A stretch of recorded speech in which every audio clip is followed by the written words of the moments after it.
Welcome to General Epistles from the Guido Bible College.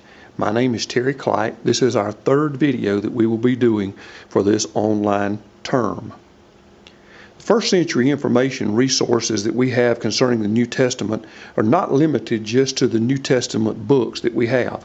We've already talked about this before, but I wanted to review just a little bit. We have ancient historians that gave us some information. Tacitus, Suetonius, Livy, Josephus.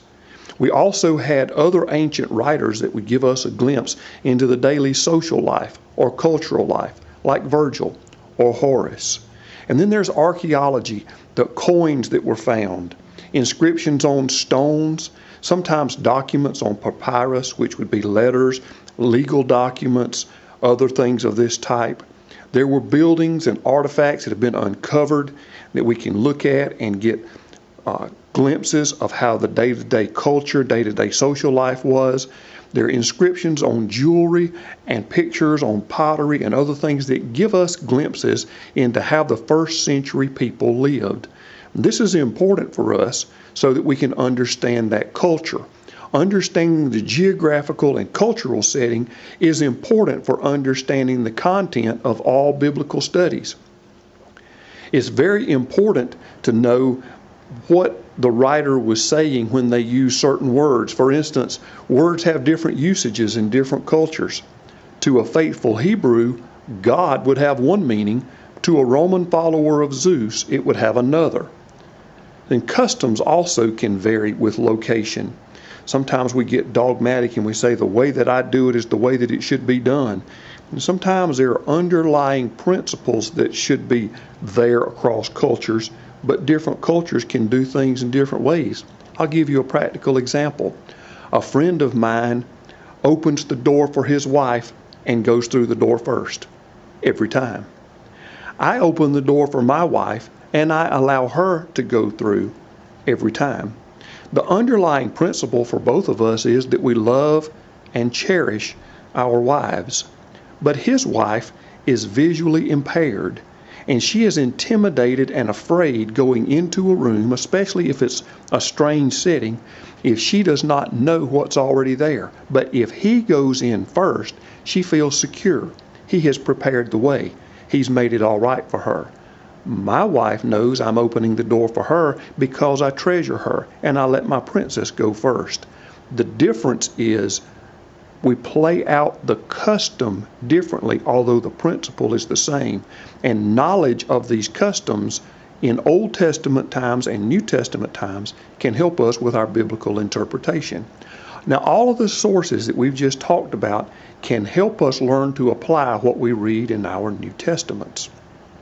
Our New Testament is divided into sections. I just want to give you an overview of how we're going to look at these. The first section of the New Testament is the Gospels. We're not going to deal in depth with these, but this would be Matthew, Mark, Luke, and John. These primarily give us the life, ministry, death, and resurrection of Jesus and cover a relatively short period of time. The historical beginnings book, we would call the book of Acts, shows us the events beginning from the resurrection of Jesus and continuing through the spread of the gospel by Paul and some others. Now, it is not a complete history of the early growth of the church, but it does give us insight into Paul's actions and what some others were doing during the life and travels of Paul. The General Epistles is that group of epistles or letters that were written to general audiences in giving general principles to early believers. They're less personal in nature than the other epistles, particularly the ones that Paul wrote, but they were written to give general information to early church groups.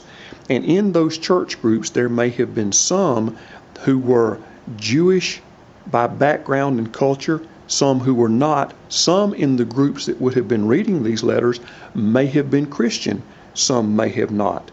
There would have been mixed groups, and it was to, like I said, a general audience giving general principles of the early believers. We'll look at these as Hebrew, James, 1st, 2nd Peter, 1st, 2nd, 3rd John, and Jude. The Pauline epistles were the letters by Paul, which were written generally to specific persons or groups with whom Paul had special relationships. He usually addressed specific issues and greeted the recipients by name. He also called on the problems by name or named people and situations specifically. The book of Revelation is an apocalyptic or a revelation book. We will not be dealing with it during the process of this course, although it does make a fascinating study. Now, you need to know that the order of the books in the New Testament, the way they appeared, does not reflect the order in which they were written. Now, these give us some general categories to look at in the New Testament. This is not by any means supposed to be everything that you need to know, but just an overview to let you know how we're going to look. And our specific focus for this course will be the General Epistles, this group right here. The challenges of the writers of the epistles was huge. They had to communicate a vital message over a very large area, large geographic area, without misunderstandings and without diminishing the message itself. Of course, without the help of the Holy Spirit, this could never have happened, and sometimes there were still misunderstandings or not fully understanding the message, but this was their challenge. They also had to communicate that vital message over a long period of time because we needed them today. And they needed to communicate it over that period of time without misunderstanding and without diminishing the message itself. Again, without the help of the Holy Spirit, this could not happen. Now, we share some responsibility for interpreting the message, and we're going to talk a little bit about that communication of message before we dive in to looking at some of these specific books and what they have to say to us. Can we really communicate if we speak different languages, have different technical skills, live in different cultures, and have thousands of years between us?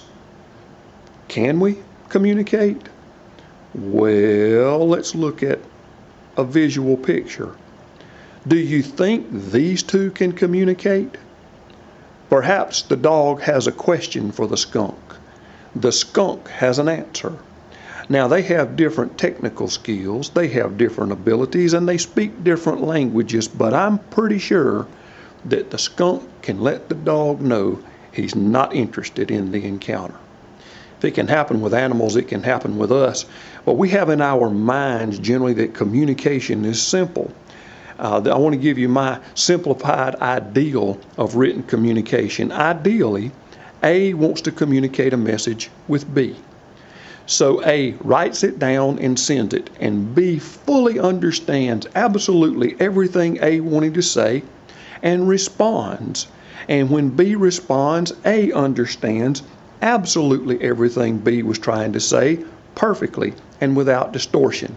That's the ideal. The ideal never happens. What really happens is what I call the practical effect in written communication. Where A sends a message to B, it's written down and it's communicated or it's sent, and it doesn't go directly there, unfiltered or untouched. A's language choice will impact that message, Greek or Hebrew, angry or kind, loving or chastising. A is sending a message, and the language choice will affect that. A's opening statements will call attention to the tone of the letter, and how A closes it will determine in a lot of ways how B interprets it and how long B holds on to that message. There's also going to be the filters, we call them, of the time, of that environment. There will be a cultural element. For instance, a person who lives near the ocean and a person who lives in the desert would have different ideas about what a lot of water was. That will be a cultural thing or a geographical thing. Culture might be, when you say God, are you referring to Zeus? Are you referring to Jesus? Are you referring to Yahweh God? Geographical, how much water is a lot of water? Relational environment. Paul is our father, so we will listen to him that way. Or Peter is our brother, we will listen to him that way. Then the message after it's passed through that filter or as it's going through that filter is going to be heard by B according to B's preconceptions and expectations. What did you think A was going to say? What did you expect it to look like? What did the last person who tried to communicate with you that way say? What did they mean? How did that play out? And B's past is going to be incorporated into that. If the statement started off, let me tell you something in love, and B's past says that that generally means you're going to be terminated or fussed at or given a special gift, those things will influence how B understands that written message.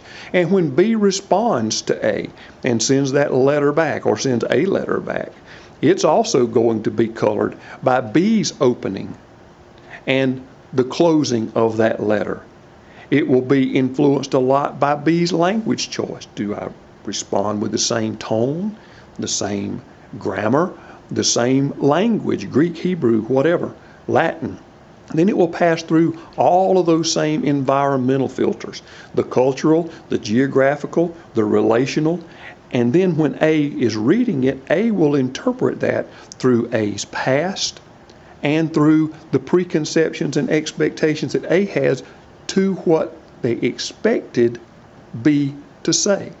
So A sends a message that really gets distorted and filtered some before it gets there, and when B responds, it gets distorted and filtered some before it gets back. So you can see the difficulty in that communication over long periods of time, over vast geographical areas. There was a challenge in communication. Can we really communicate? We can communicate to a degree, but we really need to learn as we're diving into these books. We will be able to read some of A's language choice as far as tone.